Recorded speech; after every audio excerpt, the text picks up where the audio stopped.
So hey guys, இந்த ரீடிங்கில் வந்து பார்த்தீங்க அப்படின்னா ஓவரால் உங்களோட லைஃப்பில் வந்து உங்களுக்கு அப்கமிங் டேஸில் என்ன ஒரு மெசேஜஸ் வருது அப்படிங்கிறத பற்றி பார்க்கலாம். ஓகே ஓகே, ஃபர்ஸ்ட் எடுத்தோன்னே ஒரு கார்டு வந்துருக்கு. No card.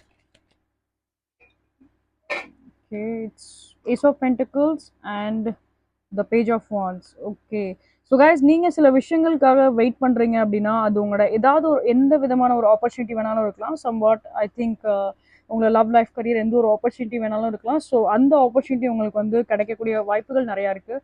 Some what I feel that அந்த ஒரு எப்படி சொல்லணும்னா லைக் அந்த ஒரு new opportunities is on your way.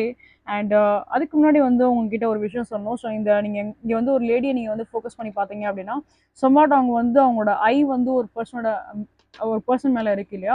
So அது மாதிரி தான் உங்களோட ரிலேஷன்ஷிப்னாலும் சரி உங்கள் மேலே வந்து ஏதோ ஒரு தேர்ட் பார்ட்டியோட எனர்ஜிஸ் இருக்கிற மாதிரி தான் இருக்குது. சம்வாட் ஒரு தேர்ட் பார்ட்டி உங்களை வாட்ச் பண்ணுற மாதிரி தான் இருக்குது. Okay, so be careful.